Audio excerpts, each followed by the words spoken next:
Welcome to The Explainer.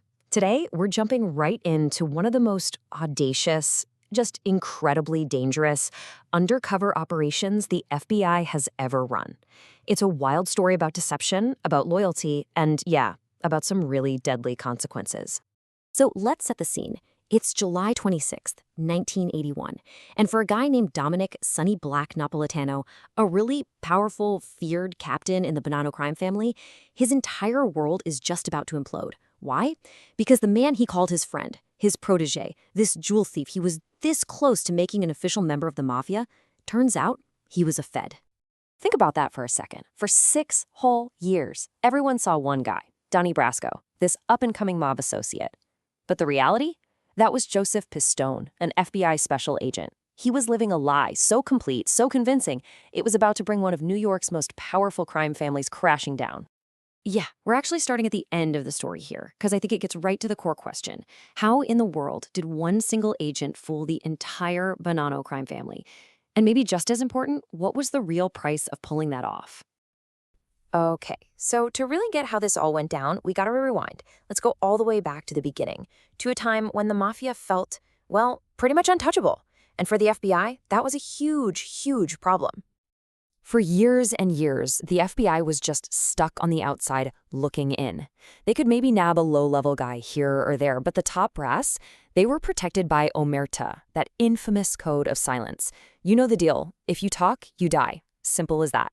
So getting real inside info, let alone enough to convict a boss, it was next to impossible.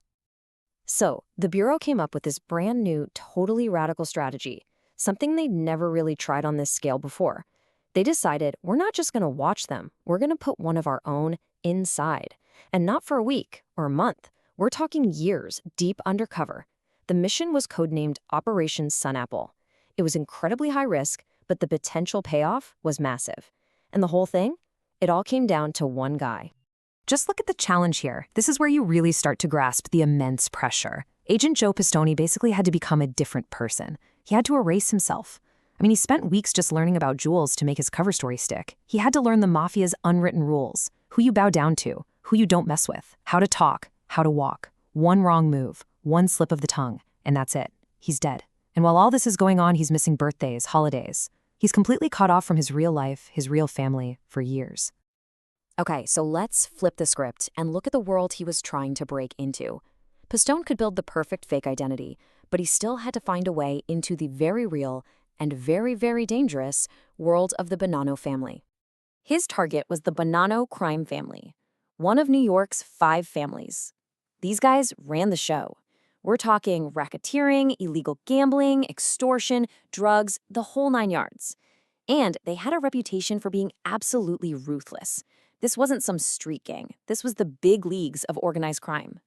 So how does he get in? Through this guy, Dominic Sonny Black Napolitano. Sonny Black was a caporegime, a captain, running his own crew. He was a serious player, tough, ambitious, and widely respected. And for whatever reason, he saw something in this new jewel thief, Donnie Brasco. He liked him, and he decided to take him under his wing. That was the in. And this is where you see just how long of a game this was.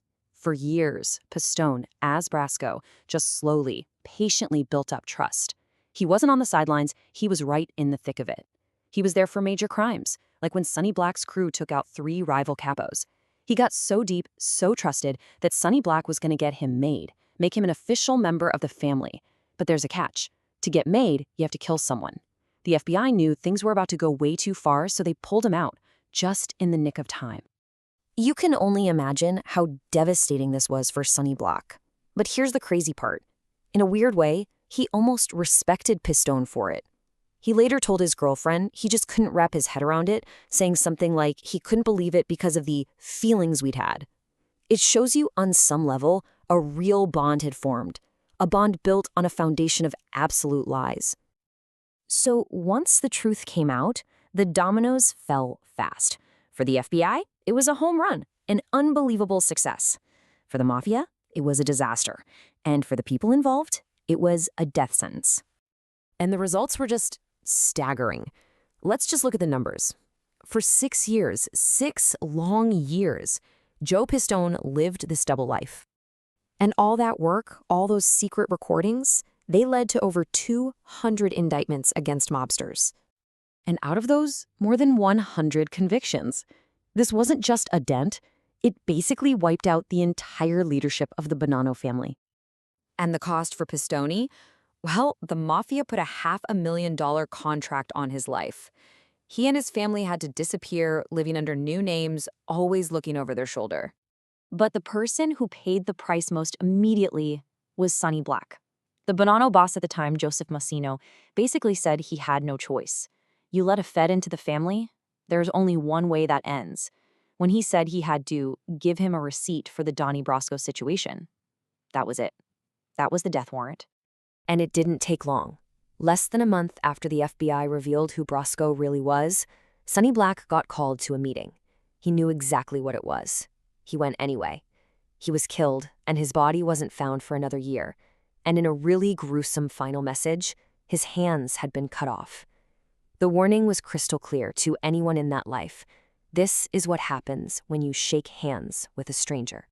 But the consequences here go beyond just mob hits and jail time. There's this other, hidden cost, the psychological price you pay for living a lie that deep. It's a weight that agents like Joe Pistone have to carry for the rest of their lives. Think about it. How could living a lie for that long not change you? Psychologists who've studied undercover officers have found all sorts of risks. Things like chronic anxiety, feeling hyper-aware all the time, a real loss of identity, like who am I really, the agent or the cover? And something called moral injury, which is the damage you do to your own soul when you have to witness or even take part in things that go against everything you believe in. And here's what's really fascinating, and honestly pretty tragic. Look at this. Research shows that it's often the former undercover officers who suffer the most, way more than the ones still on the job. It's like while you're in it, the adrenaline, the focus, it keeps all the trauma buried. But once you're out, once you're supposed to be back to normal life, that's when it all comes rushing back. And that's the burden. That's the weight that guys like Joe Pistone have to live with. He said himself that he never wanted Sonny Black to get killed. His goal was to put bad guys in jail, not get them murdered. But the path he had to walk to get that justice led directly to the death of a man who, he'd spent years with. A man who had been his friend, even if it was all a lie. So it really leaves you with a tough question, doesn't it? There's no doubt the Donnie Brasco operation was a massive win for the FBI. But when getting justice requires that level of total deception, what's the true price?